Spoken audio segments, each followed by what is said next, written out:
Welcome to SmackDown, the show where I book instead of Eric. The show with a much more peaceful, intro. All I'm asking you to do is like and subscribe. I'm not going to hunt you down. I'm not going to be the man in the shadows causing you harm. Simply I'm like and vengeance. subscribe. Turn the video on in the background. Just play it for audio. Anything helps. Anyways, with all that said, let's get into SmackDown. Solo Sikoa and Bloodline Wolfpack open the show, and Solo says, Sammy, I need you to understand just how big of a pain in the ass you have become. You have become a pest that won't go away, so please bring your ass down to this ring so that we can finally put this to bed. Sami Zayn comes out but refuses to get into the ring as he only stands on the ramp. Sami grabs a mic and says, Solo, you may think of me as a pest, but remember that you started all of this. You are the reason I have been stuck with you all these months. And I'm sure you're wondering why I interfered last week, and well, to be honest, it was simply to get under your skin. You see, at SummerSlam, the man who I thought was my friend turned his back on me and attacked me. The man who I thought, out of everyone, I could trust to have my back. So last week, why did you... Uh, Jesus. So last week was a step towards you guys getting what you deserve. Solo cuts Sammy off and says, Sammy, enough of why you did what you did. We all know why. You're jealous. You're that jealous ex that cannot see someone have success after you. Last week we were supposed to be once. Last week was once was supposed to be step one of my family taking over SmackDown, but now we're back at ground zero dealing with the same problem we've dealt with for a while now. So, Sammy, here's what I'm offering at Bad Blood. You get another match, this time against your former ally in Bronson Reed. Now, Sammy, once Bronson is done ripping you limb for limb, I want you out of my life. I am tired of you existing in my sphere. So once you lose, find something else to do. Do you understand? Sammy says, fine. But at Bad Blood, I'm not losing. Um, I'm not losing. Bronson, you have a world of hurt in front of you, and I will fight you with every last drop of anger I have within me. Bronson then grabs a mic and says he'll love to see Sammy try and beat him. We then cut backstage. Damage Control are in their locker room discussing Asuka's match against Jade later tonight. Io says she wishes Asuka luck in her match and hopes she can pick up the win. Asuka offers her condolences to Io for her loss last week and says after she wins tonight, she will go on to Bad Blood and bring the Women's Intercontinental Championship to Damage Control. And they all hug. We then go into the opening match tonight, Sol Ruka versus Paige, a match in the final round of the Women's Intercontinental Title Tournament. Sol Ruka picks up the win via pinfall, earning herself 3 points.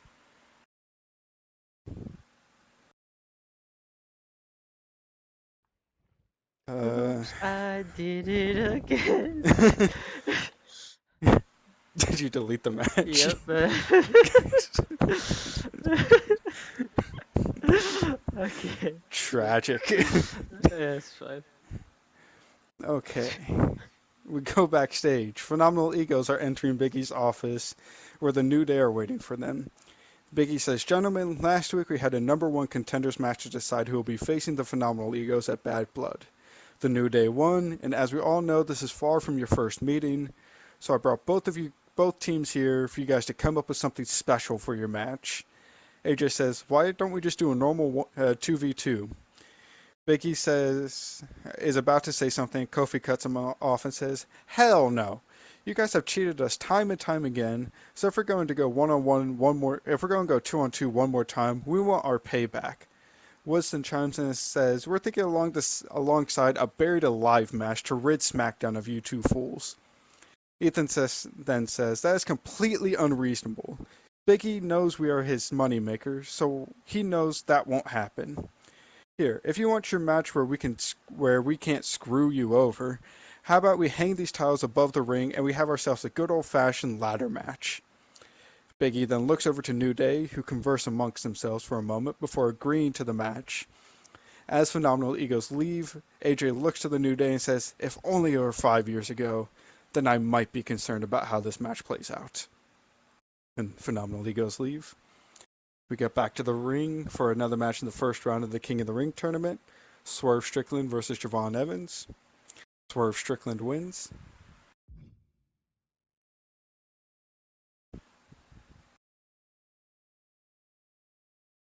Uh, After the match, Kevin Owens is interviewed in the back about facing Malachi Black tonight to decide the number one contender for Trick Williams' U.S. title. Kevin says, well, it's strange for that title not to be around my waist, but I really don't care who I have to face. I will get that title back one way or another. Malachi then walks into frame and says to Kevin, I truly hope you are not planning to underestimate me, because if you do, then your pursuit to regain your title will quickly end. Kevin says, Malachi, do you even know what my record is since I've gotten to SmackDown? I am yet to be pinned. So if you think you're coming to my show and beating me, then best of luck to you. Our match is next anyways, so you better get ready.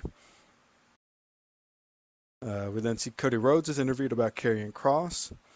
Cody says he knows it was kind of all of the sudden that he challenged Karrion Kross for the world title. Cody says, look, I am solely focused on getting my career back to the level where I know I belong, and where I belong is on top as a world heavyweight champion.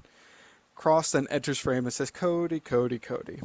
The boy who became a man who finds himself becoming the boy again. Look, I am happy to take you on for this beautiful title. Trust me, it's only going to build my credibility as champion. Cody looks perplexed and says, do you think I'm just going to be a cakewalk for you at Bad Blood? Cross says, well, Cody, it's not like you have a huge wave of momentum right now. Sure, you beat Swerve and congratulations on that, but before then, remind me again, what were you doing? Cody smirks and says, you know what, Cross, it's fine, sure. Before Swerve, I was kind of just floating around, but I'm as driven now as I have ever been. I need that title. So bring your best shot, Cross, because you're going to need everything you've got to beat me. Cross laughs and says, I was about to say the same to you, and walks away. Uh, we go down to the ring for Kevin Owens versus Malachi Black, number one contenders for the U.S. title. Trick Williams is on commentary for this match. Malachi Black picks up the win.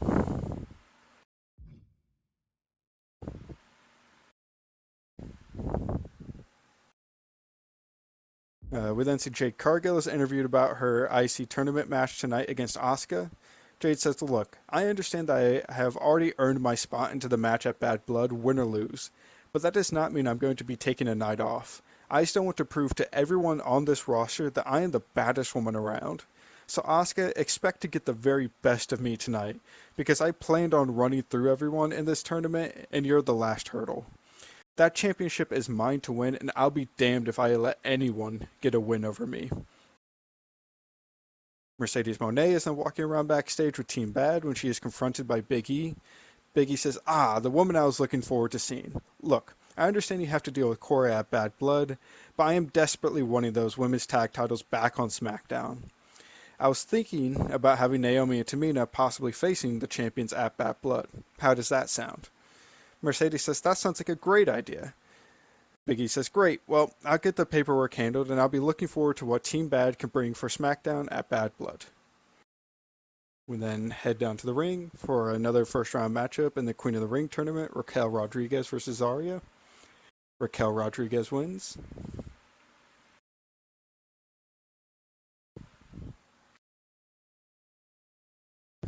Drew McIntyre is then interviewed backstage about his sneak attack on Seth Rollins last week. Drew says it wasn't a sneak attack. Seth called me down to the ring. It's not my fault that Seth didn't realize that I was there. But all this said and done, we have a match set for Bad Blood, and it is a last man standing match.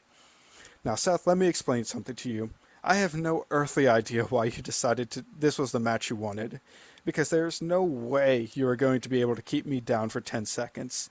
The hatred that runs through my body, that runs through my blood for you will run. Jesus, how did I write this? The hatred that runs through my blood for you will will my body back onto its feet to continue to kick your ass. At Bad Blood, there will be no mercy shown. You have clouded the past several months of my career, and come Bad Blood, it will be the last time I have to deal with you. Drew goes to walk away, but Seth Rollins then charges in and attacks Drew with a chair. Seth beats down Drew time and time again with the chair until security rushes in. They pull Seth away, and as he's being pulled away, he is just counting up until he gets all the way to the count of 10, and Drew is still on the ground, obviously in agony from the attack from the chair. After this, the commentators kind of just hype up the card for SmackDown for Bad Blood, talking about Cora Jade versus Mercedes Moné, Karrion Kross versus Cody Rhodes, Phenomenal Egos versus New Day, Naomi and Tamina against Tiffany and Bliss for the women's champion tag championships, and then they talk about Drew McIntyre and Seth Rollins. And then we move into the main event of the evening. Asuka versus Jade Cargill, the last match in the tournament before the title match at Bad Blood. If Asuka wins, she gets the match against Jade at the pay-per-view. If Asuka loses, Io Sky gets the match against Jade at the pay-per-view, or PLE. Asuka comes down to the ring with Dakota and Kyrie, as Io has decided to stay in the back just to watch, since emotions are still running high for her. Towards the end of this match, we see Asuka get Jade into the Asuka lock. Jade is struggling on the ground, trying to find her way towards the ropes. Her feet get close to the ropes, so she is trying her best to reach, but she just can't. Just as all hope is lost, Dakota grabs Jade's foot and swings it up, giving Jade enough momentum to flip on top of Asuka, pinning her shoulders to the mat for the count of 3. Jade Cargill picks up the win. Dakota on the outside seems like she doesn't know what she just did, and Kyrie looks at Dakota with a face of complete shock. Dakota has cost Asuka the title opportunity. Ruh-roh. And the final point total for the women's tournament, in first place is Jade Cargill with 23 points. In second place is Io Sky with 19 points. And in third place, not getting the title shot, is Asuka with 18 points. Damn.